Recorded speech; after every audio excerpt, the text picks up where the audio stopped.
Hello friends.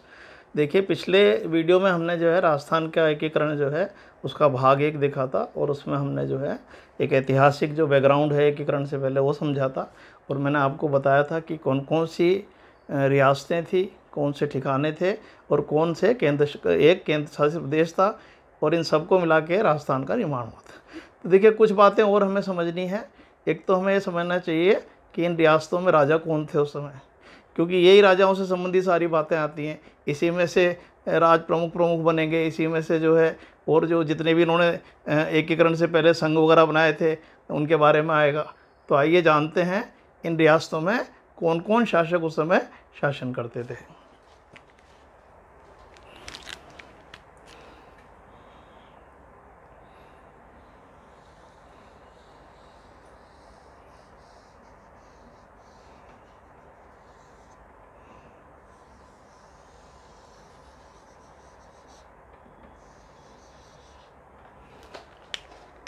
देखिए, यहाँ आपको पता है अलवर है ना, पहले पूर्व की ले लेते हैं अलवर, फिर है भरतपुर, धौलपुर, और फिर है करौली। देखिए, एक एक के नाम है, ब्रैकेट में लिखता जाता हूँ, आप याद करते जाएं। अलवर में थे महाराजा तेज सिंह, महाराजा तेज सिंह। भरतपुर में थे ब्रजेंद्र सिंह, महाराजा ब्रजेंद्र सिंह। धौलपुर में थे उदय भान सिंह, यहाँ के शासक थे उदय भान सिंह। और करौली के थे गणेश पाल देव, गणेश पाल देव, है ना। सबको मैं लिख देता हूँ, फिर आप उसको रिवाइज करा दूंगा, याद करा दूंगा। देखिए, फिर कोटा, यहाँ पर कोटा के ऊपर बूंदी, और नीचे था झालावाड़।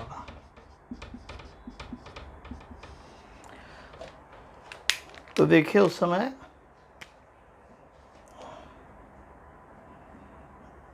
बूंदी में बहादुर सिंह, है ना। कोटा में भीम सिंह द्वितीय, भीम सिंह द्वितीय। और झालावाड़ में हरीशचंद्र बहादुर, हरीशचंद्र बहादुर। तो ये हाड़ौती में जो उस समय राजा थे। और देखिए इधर ये टोंक में, टोंक के ऊपर उदयपुर, और इधर किशनगढ़, है ना। 3 ये इधर रियासतें थी। तो देखिए, उदयपुर के थे, सॉरी उदयपुर नहीं, जयपुर, सॉरी,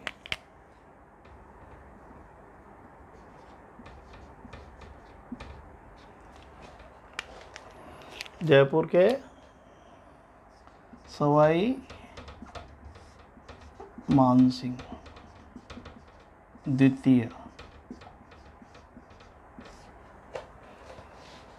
टोंक के थे नवाब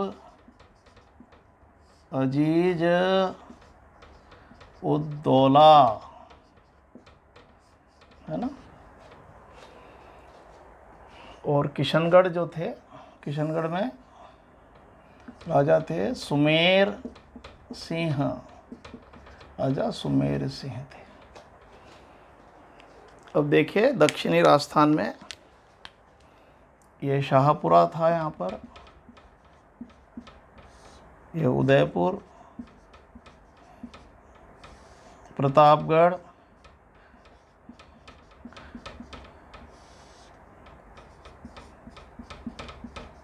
डूंगरपुर और बांसवाड़ा।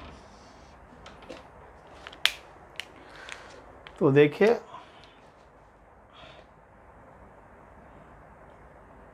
ये बांसवाड़ा में ले लो पहले, चंद्रवीर सिंह। डूंगरपुर में महारावल लक्ष्मण सिंह, लक्ष्मण सिंह। बांसवाड़ा में चंद्रवीर सिंह।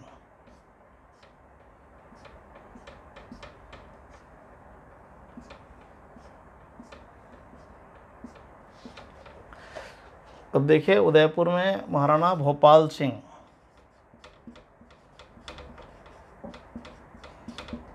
है ना, भोपाल सिंह भी बोल देते हैं, महाराणा भोपाल सिंह। ये हो गया। प्रतापगढ़ में देखिए अंबिका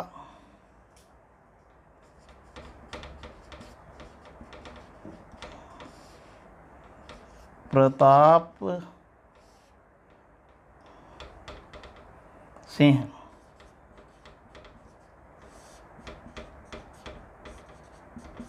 अंबिका प्रताप सिंह। और जो शाहपुरा में है सुदर्शन देव, महाराजा सुदर्शन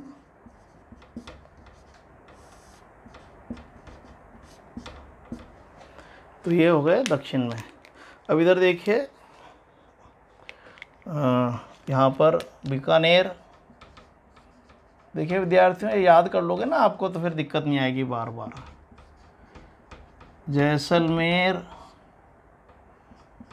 सिरोही और इधर जोधपुर। तो देखिए बीकानेर के शार्दुल सिंह, जैसलमेर के महाराजा रघुनाथ सिंह, फिर जोधपुर के राजा हनुवंत सिंह, हनूत सिंह भी कहते थे इनको। और सिरोही के अभय, महाराजा अभय सिंह, है ना। इसमें जो बहुत ज़्यादा इम्पोर्टेंट है देखिए वो हैं सवाई मानसिंह द्वितीय, नवाब अजीज उद्दौला, तेज सिंह बहुत इम्पोर्टेंट है, उदयभान सिंह, भीम सिंह द्वितीय और भोपाल सिंह, है ना, शार्दुल सिंह, हनुमंत सिंह, है ना। इनको लेके जो है कुछ प्रश्न बनते हैं, है ना। लक्ष्मण सिंह, चंद्रवीर सिंह, तो ये बड़े महत्वपूर्ण हैं। तो एक बार वापस याद करा रहा हूँ आपको, बहुत अच्छे से मैंने मैप पर प्लॉट कर दिया, इसका स्क्रीनशॉट ले लेना और इसे याद कर लेना। अलवर के महाराजा तेज सिंह, भरतपुर के ब्रजेंद्र सिंह, महाराजा ब्रजेंद्र सिंह, धौलपुर के महाराजा उदयभान सिंह, करौली के गणेश पाल देव, ठीक है, ये हो गए पूर्वी राजस्थान के। हाड़ौती में बूंदी के बहादुर सिंह, कोटा के भीम सिंह द्वितीय, महाराव भीम सिंह द्वितीय। पदनाम मैंने इसलिए लगाया, जगह कम रहती है ना, बाकी मैंने नाम लिख दिए यहाँ पर याद करने के लिए आपको। झालावाड़ के हरीश चंद्र बहादुर, ठीक है, 3 ही हो।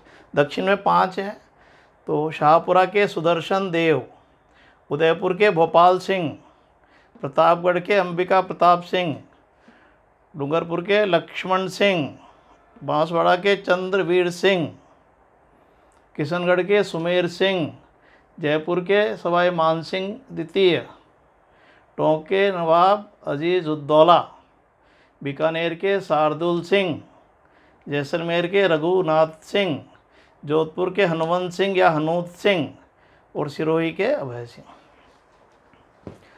तो इसमें जो है अपन ने रियासतों के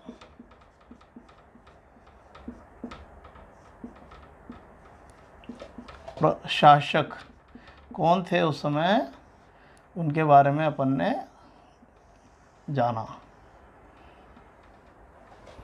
क्योंकि देखिए विद्यार्थियों में बहुत सारी चीज़ें हैं इसमें याद करने की, और जब तक ये सारी चीज़ें याद नहीं होंगी, राजा कौन थे, रियासतें छोटी बड़ी कौन सी थी, चरण कौन कौन से थे, तारीख क्या थी। अब देखिए इसके बाद हम जो 7 चरण की तारीख है वो एक साथ याद करेंगे। ताकि आपको क्लबिंग करने में दिक्कत नहीं आएगी। फिर नामकरण है साथ के, वो एक साथ याद करेंगे। तो ये सब याद होने के बाद जब हम एकीकरण करेंगे तो आप देखिए इतना जल्दी से याद हो जाएगा जो आप कभी भी नहीं भूलोगे, है ना। इसका स्क्रीनशॉट ले लीजिए।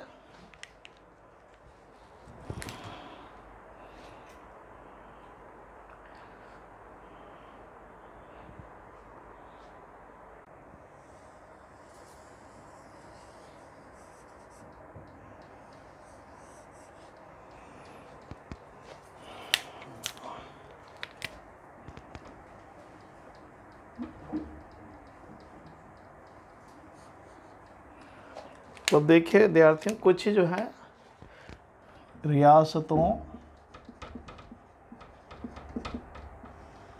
के संदर्भ में महत्वपूर्ण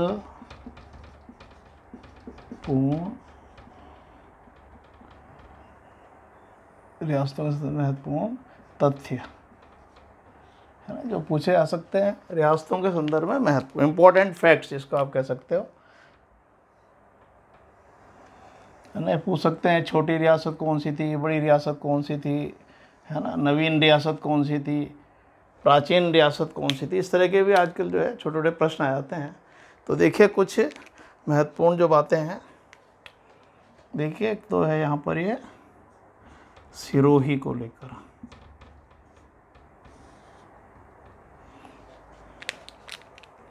और एक इधर अलवर है यहाँ पर।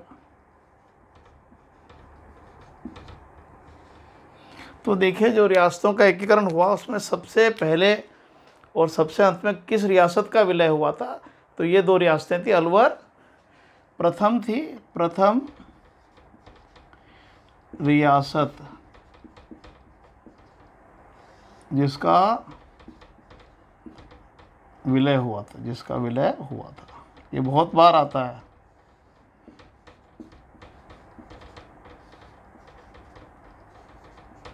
तो राजस्थान की प्रथम रियासत अलवर थी जिसका राजस्थान में विलय हुआ। अंतिम रियासत थी सिरोही,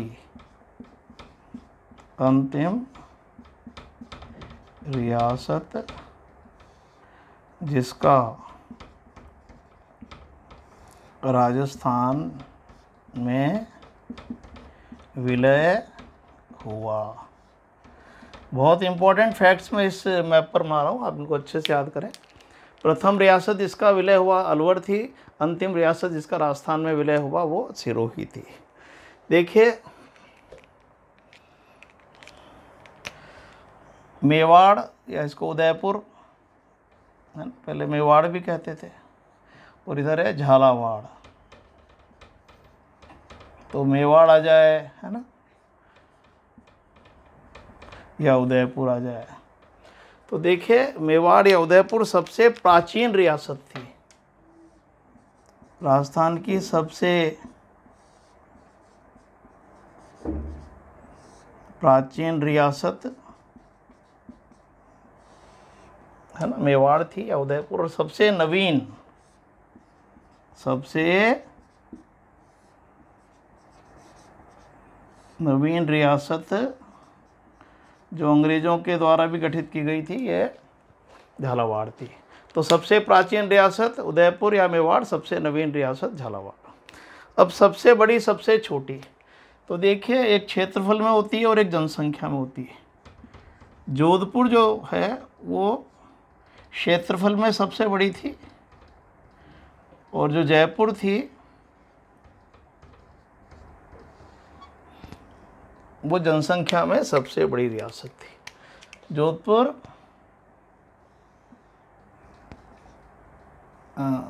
सबसे बड़ी रियासत, और जयपुर भी सबसे बड़ी रियासत। दोनों ही बड़ी थी, परंतु एक क्षेत्रफल में थी, एक जनसंख्या में। जो जोधपुर थी वो क्षेत्रफल में सबसे बड़ी रियासत थी, और जयपुर जनसंख्या में सबसे बड़ी रियासत थी। तो जोधपुर क्षेत्रफल में और जयपुर जनसंख्या में सबसे बड़ी थी। अलवर प्रथम रियासत थी जिसका राजस्थान में विलय हुआ, सिरोही अंतिम रियासत थी, और झालावाड़ सबसे नवीन रियासत थी, मेवाड़ या उदयपुर सबसे प्राचीन है। अब देखिए सबसे छोटी की बात करें तो यहाँ पर शाहपुरा है भीलवाड़ा में। ये क्षेत्रफल में और जनसंख्या में सबसे छोटी रियासत। सबसे छोटी रियासत किसमें? जनसंख्या में भी और क्षेत्रफल में। क्षेत्रफल और जनसंख्या दोनों में सबसे छोटी रियासत थी, है ना। तो सबसे नवीन, सबसे प्राचीन, सबसे छोटी, सबसे बड़ी रियासत हो गई, है ना। और देखिए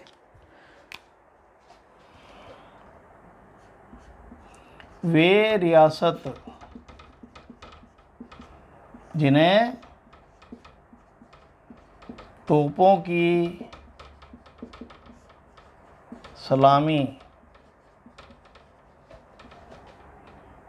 की सलामी नहीं दी जाती थी, है ना। इनको राजाओं को तोपों की सलामी दी जाती थी रियासतों में, पर 2 रियासतें ऐसी थी जिनमें तोपों की उनको सलामी नहीं मिलती थी।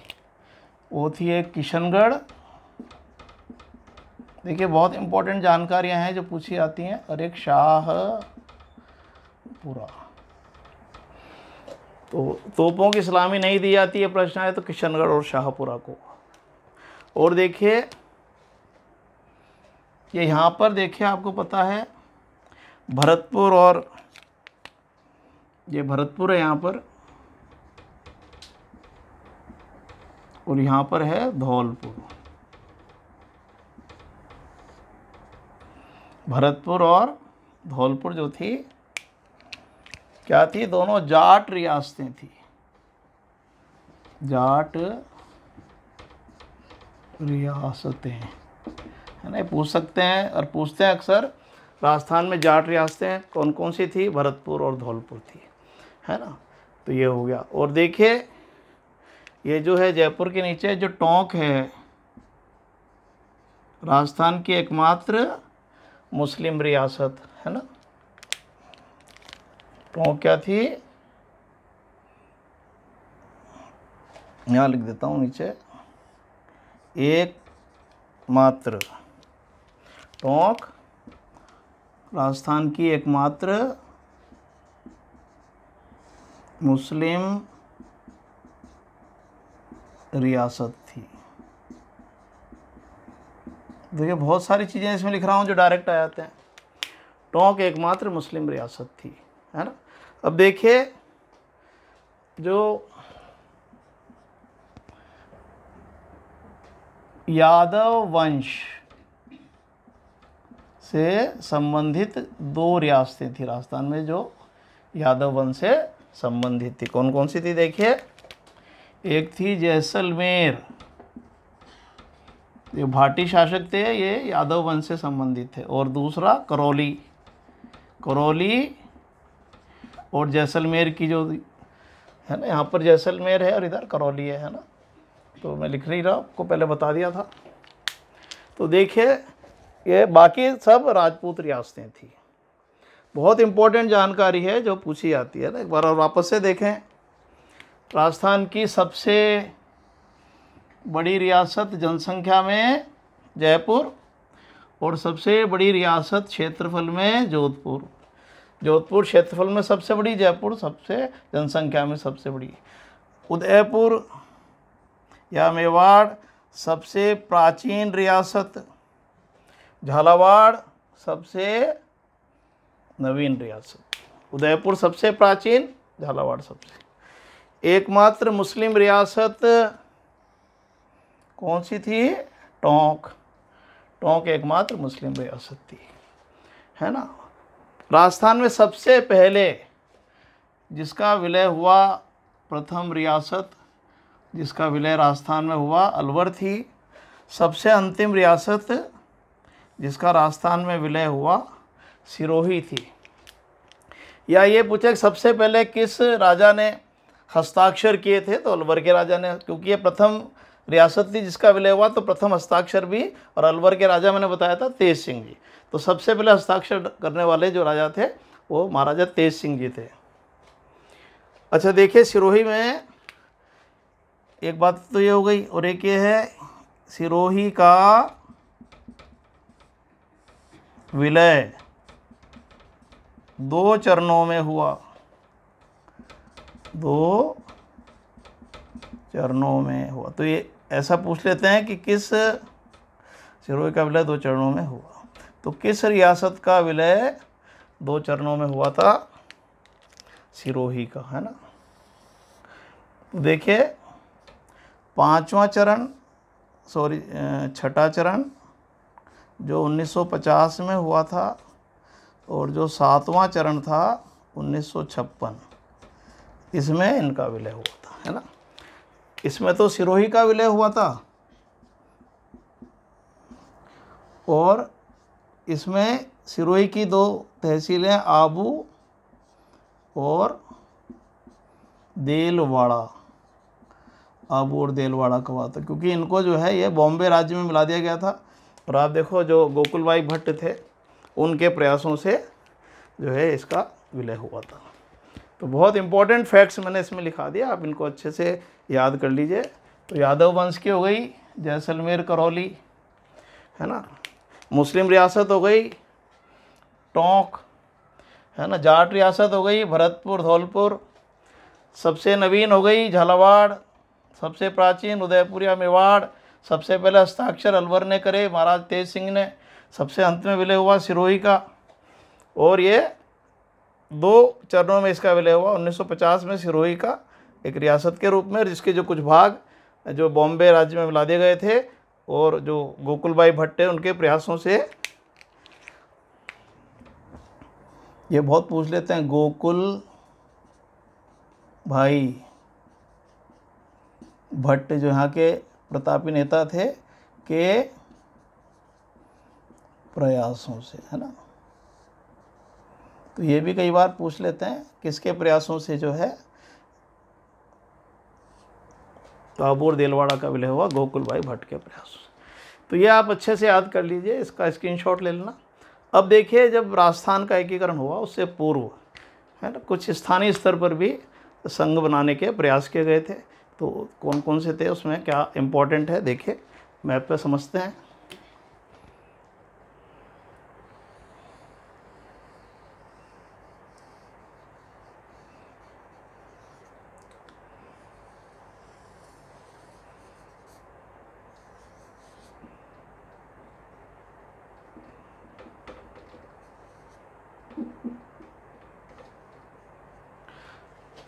तो एकीकरण से पूर्व किए गए प्रयास, राजस्थान के एकीकरण से पूर्व किए गए प्रयास कौन से थे? देखिए, एकीकरण से पूर्व किए गए प्रयास, है ना, इनके बारे में भी प्रश्न आते रहे हैं। देखिए, ये जो जयपुर, ये आपका उदयपुर, यहाँ जोधपुर, इसमें 3-4 इम्पोर्टेंट हैं। ये कोटा और डूंगरपुर, इनके द्वारा ये प्रयास किए गए थे। तो देखिए, जयपुर के जो शासक थे उस समय सवाई मानसिंह द्वितीय, है ना, ये सवाई मानसिंह द्वितीय थे। इन्होंने जो है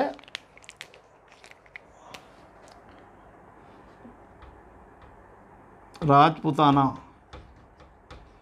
संघ बनाने का प्रयास किया था, जो असफल रहा। ये सारे प्रयास असफल रहे थे। पर ये किस किस ने करे थे ऐसा पूछ सकते हैं।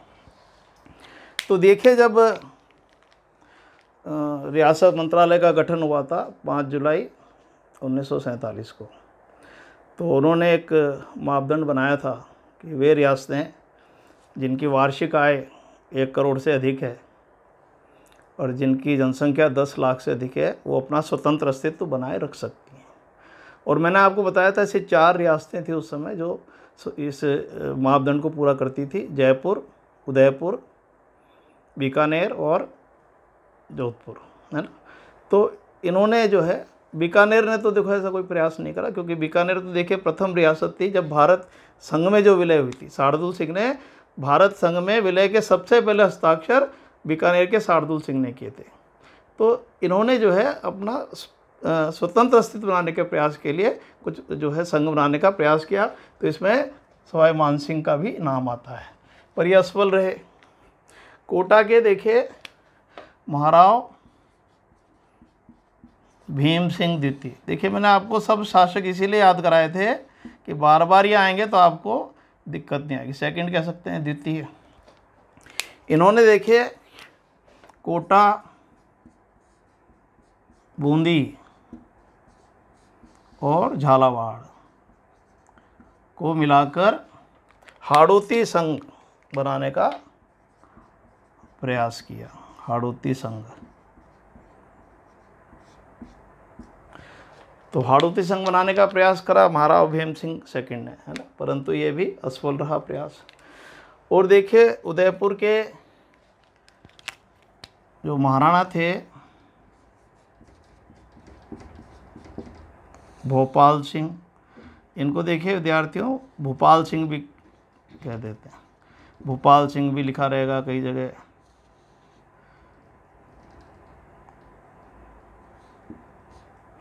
तो उदयपुर के महाराणा भोपाल सिंह ने राजस्थान, गुजरात और मालवा के शासकों का एक सम्मेलन आयोजित किया और उसमें जो है इन्होंने एक राजस्थान यूनियन बनाने का प्रयास किया। इन्होंने सब शासकों को मिलाकर राजस्थान यूनियन बनाने का प्रयास किया, परंतु है ना जयपुर ने, जोधपुर ने, बीकानेर ने, किसी ने भी इनका साथ नहीं दिया और ये प्रयास भी असफल रहा। तो राजस्थान यूनियन का प्रयास जो है महाराणा भोपाल सिंह ने राजस्थान, गुजरात, मालवा के शासकों को मिलाकर किया था। उसके लिए एक सम्मेलन भी आयोजित किया, परंतु ये प्रयास भी असफल रहा। डूंगरपुर के शासक थे महाराव लक्ष्मण सिंह। इन्होंने भी समान तरह का एक प्रयास करा था। इन्होंने देखिए ये जो है डूंगरपुर है, यहाँ पर बांसवाड़ा और पास में यहाँ प्रतापगढ़ है, प्रतापगढ़, और एक ठिकाना था कुशलगढ़।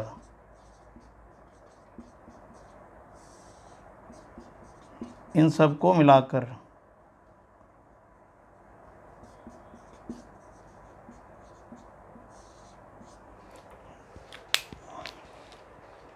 लक्ष्मण सिंह, महाराव लक्ष्मण सिंह ने डूंगरपुर, बांसवाड़ा, प्रतापगढ़, कुशलगढ़ को मिलाकर वागड़ संघ बनाने का प्रयास किया। वागड़ संघ, परंतु ये भी असफल रहा। तो महारावल लक्ष्मण सिंह डूंगरपुर ने वागड़ संघ, भोपाल सिंह महाराणा उदयपुर ने राजस्थान यूनियन, महाराव भीम सिंह कोटा ने हाड़ौती संघ और जयपुर के सवाई मानसिंह ने राजपूताना संघ आदि बनाने के प्रयास किए, पर ये सभी प्रयास असफल हो गए। देखिए जोधपुर के शासक जो थे हनुमंत सिंह, इनको हनोत सिंह भी कहते हैं। देखो कई बार ये प्रश्न आता है कि राजस्थान के किस शासक ने पाकिस्तान में मिलने का प्रयास किया था। तो देखिए हनुमंत सिंह ने जो है पाकिस्तान में मिलने का प्रयास किया था। इन्होंने पाकिस्तान में मिलने का प्रयास किया था। तो इन्होंने मोहम्मद अली जिन्ना से बातचीत कर ली थी और कहते हैं जो आपके जैसलमेर शासक को भी अपनी तरफ मिला लिया था और इधर का हिस्सा जो है पाकिस्तान में मिल जाए, ऐसा प्रयास इन्होंने किया था। परंतु बाद में लॉर्ड माउंटबेटन ने और वीपी मेनन के समझाने पर जो है इन्होंने जो है अपना जो विचार था बदल दिया और ये जो है राजस्थान में मिल गए थे। तो देखिए ये कुछ प्रयास थे जिनको लेके प्रश्न आ सकते हैं। उन्होंने बहुत अच्छे से बहुत सारी बातें आपको इसमें बताई हैं जो रियासतों से संबंधित हैं, एकीकरण से, और निश्चित रूप से सारे प्रश्न आए हुए हैं। इनको अच्छे से आप स्क्रीनशॉट ले लीजिए और इनको याद करते रहें, क्योंकि अनुभव पर आधारित मेरी सारी बातें हैं जो मैंने मानचित्र पर प्लॉट की हैं।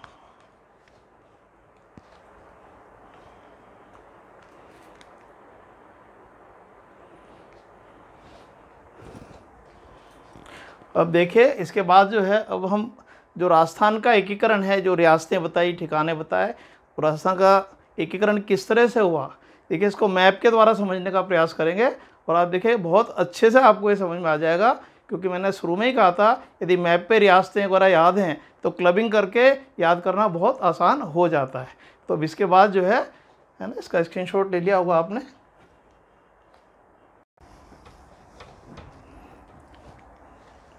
देखिए विद्यार्थियों, मैंने बहुत सिस्टमेटिक तरीके से चीज़ों को समझाने का प्रयास किया है। आपको मेरा जो फर्स्ट पार्ट था उसमें मैंने रियासतें याद कराई थी, 19 रियासतें, 3 ठिकाने और 1 केंद्र शासित देश। और अभी जो अपन ने सेकंड पार्ट है इसमें सारे राजाओं के नाम याद करे। फिर अपन ने देखा कि रियासतों की क्या विशेषताएँ थी, छोटी बड़ी रियासत, प्राचीन नवीन रियासत आदि। और फिर जो है अपन ने जो एकीकरण से पूर्व के जो प्रयास थे उसके बारे में जाना। अब देखिए एकीकरण के प्रोसेस को समझने से पहले बहुत इम्पॉर्टेंट है कि आपको सारी डेट्स एक साथ याद हों, सारे नाम एक साथ याद हों, और उसके बाद देखिए जब हम क्लबिंग करेंगे तो एक चरण फट से डेट याद आ जाएगी, नाम याद आ जाएगा, दूसरा चरण डेट याद आ जाएगी। तो अभी मैं आपको जो याद करा रहा हूँ वो 7 चरण की, क्योंकि यार देखिए इसका जो राजस्थान का जो एकीकरण हुआ था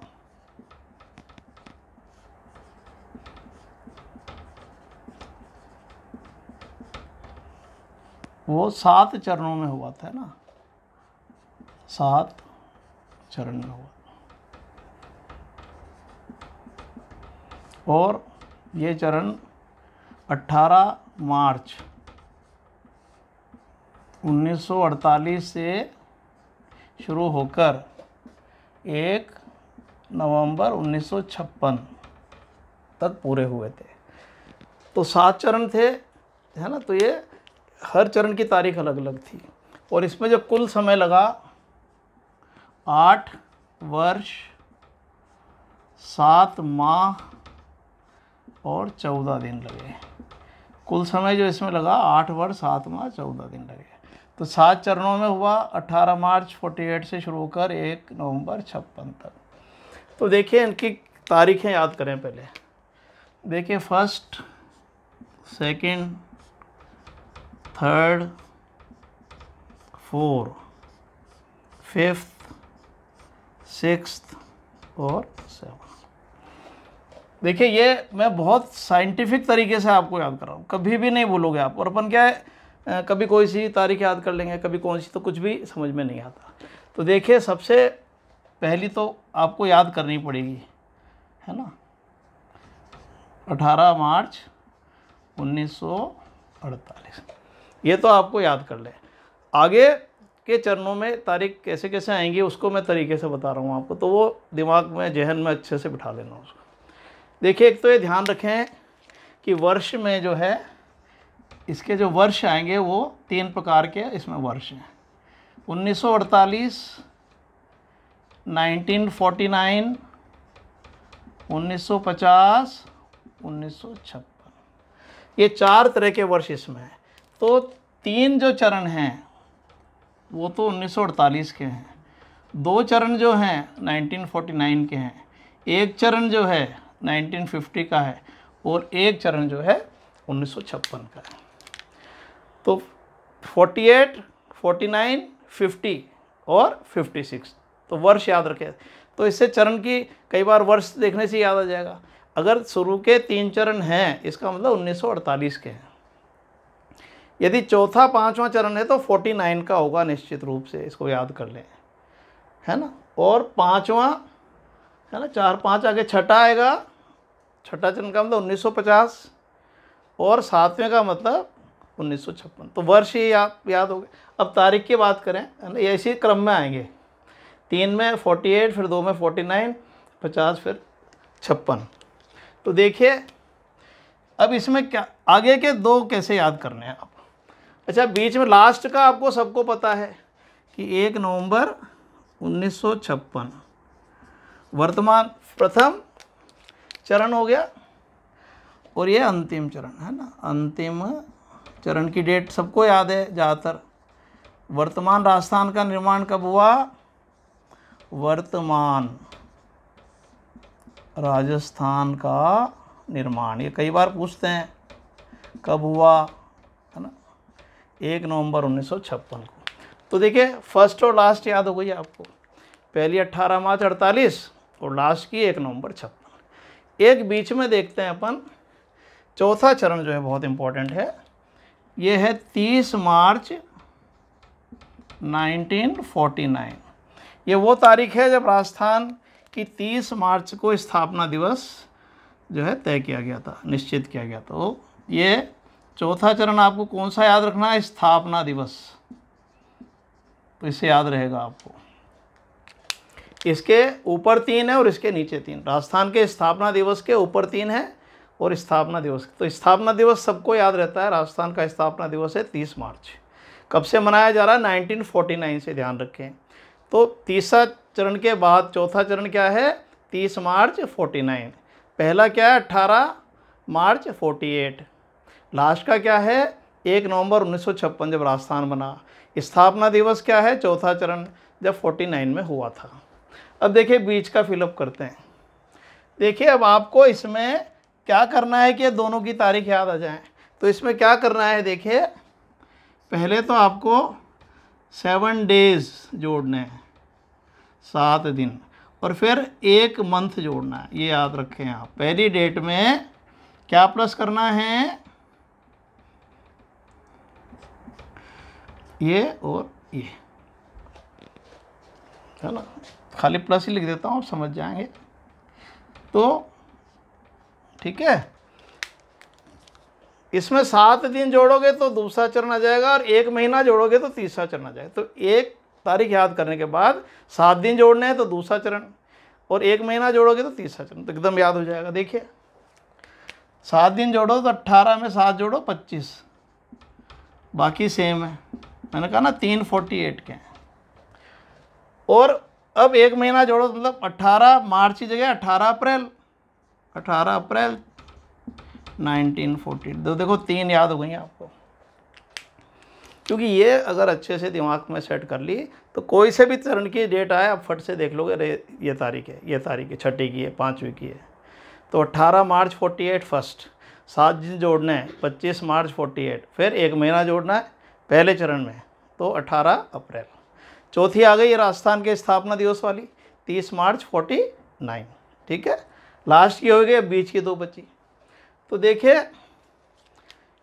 अब इसमें चौथे चरण में आपको क्या करना है? प्लस करना है 1.5 महीना, 1.5 मंथ, इसमें 1.5 मंथ।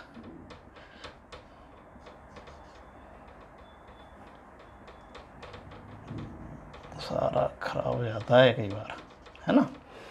तो देखिए केवल आपको 1.5 मतलब 30 मार्च के बाद 30 अप्रैल 1 महीना हो गया, और 15 दिन तो 15 मई, 15 मई, और ये 49 ही होगा।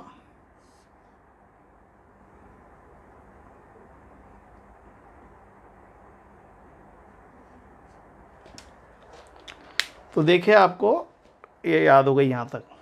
18 मार्च 48 में 7 दिन जोड़ो, 25 मार्च 48, फिर इसमें 1 महीना जोड़ो 18 अप्रैल, फिर ये राजस्थान का स्थापना दिवस याद रख लो, इसमें 1.5 महीना जोड़ दो 15 मई 49। अब देखिए एक बची, ये वो तारीख है जब भारत में संविधान लागू हुआ था। संविधान भारत में कब लागू हुआ था? 26 जनवरी 1950। भारत का संविधान लागू हुआ था। देखिए ना, बहुत सिस्टमेटिक चीज़ें याद कराने की कोशिश कर रहा हूँ मैं आपको। तो 26 जनवरी 1950 को भारत का संविधान लागू हुआ था, छठा तारीख। तो छठा चरण का मतलब संविधान लागू होने की तारीख। सातवें चरण का मतलब 1 नवंबर 56। प्रथम चरण का मतलब 18 मार्च 1948, है ना। चौथे चरण का मतलब स्थापना दिवस 30 मार्च 49। स्थापना दिवस के बाद नेक्स्ट 1.5 महीना जोड़ना है, तो 15 मई। तो पहली आपको याद करनी है 18 मार्च, फिर 7 दिन जोड़ने हैं, फिर इसमें 1 महीना जोड़ना है, फिर ये स्थापना दिवस की हो गई, इसके बाद इसमें 1.5 महीना जोड़ना है, फिर छठा चरण संविधान लागू होने की तारीख, सातवां चरण 1 नवंबर 56। देखो इसको आप लिख के देखो, है ना, फिर मैं मिटा दूंगा समझाने के लिए। देखो पहले तो आपको 48, 2 49, 50, 56, ये पहला चरण, दूसरा चरण, तीसरा चरण, चौथा, पाँचवां, छठा, सात। अब मैंने क्या याद कराया, 18 मार्च। फिर क्या करा, आप भी दिमाग में याद रखो, 7 दिन जोड़ने हैं, 25 मार्च, है ना। उसके बाद क्या करना है, इसमें 1 महीना जोड़ना है, तो 18 मार्च है तो 18 अप्रैल, ये हो गई। देखो 3 आ गई।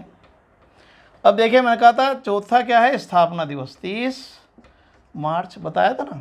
उसके बाद आपको क्या करना है, 1.5 महीना जोड़ना है, तो 15 मई। 30 मार्च के बाद 30 अप्रैल, 1 महीना हो गया, फिर 15 दिन और जुड़े। फिर मैंने बताया छठा चरण जो संविधान लागू होने की तारीख है 26 जनवरी, और लास्ट में हो गया 1 नवंबर। तो देखिए अब कोई ऐसे डेट लिख कर देख लो, एग्जाम में भी दिक्कत आए तो आपसे पूछे चौथा चरण ये रही, पाँचवां चरण ये रही, छठा ये रही, दूसरा ये रही, फट से याद हो जाएगा। तो ये है ना, अच्छे से मैंने आपको बता दिया, इसका स्क्रीनशॉट ले लेना और फिर इसको याद कर लेना। तो ये डेट्स आपको कंठस्थ याद होनी चाहिए, एकदम याद आ जाए छठे चरण की क्या है, पहले की क्या। देखिए छठे चरण की क्या है, 26 जनवरी 1950। तीसरे की क्या है ना, जो 1 महीने बाद बताई थी ना, इसके 1 महीने बाद 18 अप्रैल 48। चौथी क्या है, 30 मार्च 49। ठीक है, तो इस तरह से। अब देखिए एक चीज़ जो और याद करनी है वो है नामकरण, क्योंकि नाम भी बदलते रहे हैं, वो तो हो गई डेट, ये और याद कर लो आप। बस इसके बाद आपको एकीकरण समझने में कोई दिक्कत नहीं आएगी। देखिए इसके भी 7 नाम थे, 1 2 3 4 5 6 और 7। तो ये क्रम से याद होना चाहिए, है ना। मर्जी आए जो जैसे क्रम बताया इसमें भी क्रम आएगा। पहला सबको पता है मत्स्य संघ, सबसे पहले चरण का इसका नाम था मत्स्य संघ, है ना। मत्स्य यूनियन, इंग्लिश में क्या बोलेंगे, मत्स्य यूनियन। उसके बाद ये दूसरा याद करना है, राजस्थान संघ, राजस्थान यूनियन। संघ मतलब यूनियन, मत्संघ पहले संघ संघ है दोनों, राजस्थान संघ, मत्संघ राजस्थान संघ, मत्संघ राजस्थान संघ, है ना। अब देखिए क्या करना है, इसमें आपको एक शब्द जोड़ना है तीसरे के लिए, संयुक्त, ये ध्यान रखना, यूनाइटेड। तो इससे ये नेक्स्ट पहला याद रख लो मत्संघ, दूसरा राजस्थान संघ। अब तीसरे में क्या है, दूसरे में संयुक्त शब्द जोड़ना है, तो संयुक्त राजस्थान संघ बन गया ना। देखो संयुक्त राजस्थान संघ, पहला मत्स्य संघ, दूसरा राजस्थान संघ, फिर तीसरे में संयुक्त जोड़ा, संयुक्त राजस्थान संघ। ठीक है। अब देखिए चौथे में क्या था, राजस्थान बहुत बड़ा बन गया था, बड़ी बड़ी रियासतें मिली थी, जयपुर, जोधपुर, जैसलमेर, बीकानेर। तो चौथे में ध्यान रखें वो स्थापना दिवस वाला जो डेट है 30 मार्च 49 बताई थी ना मैंने, तो वो स्थापना दिवस तभी मनाया गया था जब जयपुर जो है राजस्थान की राजधानी बना था। तो इस समय जो है बहुत बड़ा हो गया था, तो बड़े को क्या बोलेंगे, वृहत। तो चौथा चरण क्या है, वृहत राजस्थान, ग्रेटर, ग्रेटर बहुत बड़ा हो गया था। तो मत्संघ, राजस्थान संघ, फिर इसके लिए संयुक्त राजस्थान संघ, फिर वृहत बहुत बड़ा हो गया। अब देखिए पुनः संयुक्त शब्द जोड़ना है, तो दूसरे में और चौथे में संयुक्त शब्द जोड़ना है मूल शब्द में। तो ये हो जाएगा संयुक्त वृहत राजस्थान। ये था राजस्थान संघ, तो संयुक्त राजस्थान संघ, ये वृहत राजस्थान, संयुक्त बृहत राजस्थान। देखो कितना आसान है याद करना। संयुक्त बृहत्तर भी बोल देते हैं कई लोग, बृहत या बृहत्तर राजस्थान, संयुक्त बृहत राजस्थान, यूनाइटेड ग्रेटर राजस्थान, है ना। तो ये देखिए 2 में और 4 में मूल शब्दों में संयुक्त जुड़ता है बस, बाकी के नेक्स्ट शब्द अपने आप आ जाते हैं। तो ओरिजिनली तो देखा जाए तो अपन ने मत्स्य संघ याद करना है, फिर राजस्थान संघ याद करना है, इसमें संयुक्त जोड़ना है, और एक बृहत राजस्थान जोड़ना है। तो 3 शब्द से 5 याद हो रहे हैं। पहला मत्स्य संघ, दूसरा राजस्थान संघ, तो फिर बाद में संयुक्त जोड़ दो, संयुक्त राजस्थान संघ, फिर बृहत राजस्थान, फिर संयुक्त बृहत्तर या बृहत राजस्थान। तो देखिए बिल्कुल सिंपल है, एक दूसरे में जुड़ता है। और लास्ट का तो बिल्कुल सिंपल है, राजस्थान बी। छठे चरण में राजस्थान बी श्रेणी का राज्य बन गया था, या ब हिंदी में बोलेंगे। तो सबसे पहले अब देखिए आप कैसे कोरिलेट कर सकते हैं। प्रश्न आए कि राजस्थान को आधिकारिक नाम सबसे पहले कब प्राप्त हुआ था, तो देखिए यही वो समय है जब राजस्थान को आधिकारिक नाम प्राप्त हुआ था, क्योंकि 26 जनवरी छठा चरण, संविधान लागू हो गया। जब संविधान लागू हो गया तो विधिवत नाम मिल गया, राजस्थान को आधिकारिक नाम मिल गया। तो राजस्थान को आधिकारिक नाम कब मिला? छठा चरण। छठे चरण की तारीख क्या है? 26 जनवरी 1950, है ना। तो देखो बिल्कुल इसको कोरिलेट करते रहो तो उत्तर निकल आएंगे ऑटोमेटिक, और लास्ट में तो वर्तमान राजस्थान बन ही गया।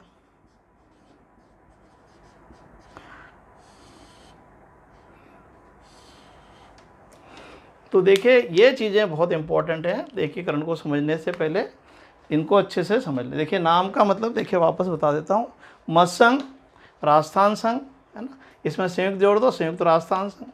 फिर ये बड़ा हो गया बृहत राजस्थान, कहानी दिमाग में बना लो, बृहत के बाद संयुक्त जुड़ गया तो संयुक्त बृहत्तर और बड़ा हो गया। और फिर ये तो लास्ट में तो कोई दिक्कत ही नहीं, राजस्थान बी श्रेणी का राज्य बन गया, और अंत में राजस्थान। 18 मार्च 48 में 7 दिन जोड़ो तो सेकंड आ गई 25 मार्च, इसमें 1 महीना जोड़ो तो थर्ड आ गई 18 अप्रैल 48। लिख के देखो आप घर में 2-4 बार लिख के देखोगे तो याद हो जाएगा। 30 मार्च चौथा मैंने बताया स्थापना दिवस वाली है, स्थापना दिवस पूछे कब से मनाया जा रहा है? 49 से, देखो ये भी आ गया इसमें। फिर इसके 1.5 महीने बाद 15 मई 49। फिर छठा जब भारत में संविधान लागू हुआ 26 जनवरी 1950, और 7वां जब अंतिम चरण जिसमें वर्तमान राजस्थान बना 1 नवंबर 1956।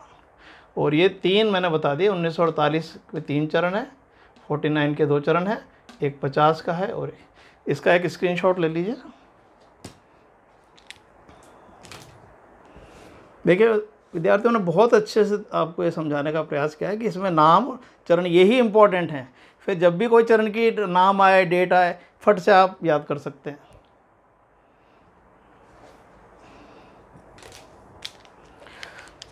तो देखिए इस वीडियो में तो हम इतना ही करेंगे, क्योंकि आप देखिए बहुत सारी बातें हो गई, है ना। फर्स्ट वीडियो हो गया, सेकंड हो गया, थर्ड में हम पूरी तरह से जो एकीकरण है वो किस तरह से हुआ उसको अच्छे से समझेंगे। और उसके बाद कोई प्रश्न ऐसा मुझे नहीं लग रहा कि बचेगा जो आपको समझ में नहीं आया है। आज इतना ही, अपना ध्यान रखें, और अब कल मिलते हैं नेक्स्ट वीडियो में। Good bye.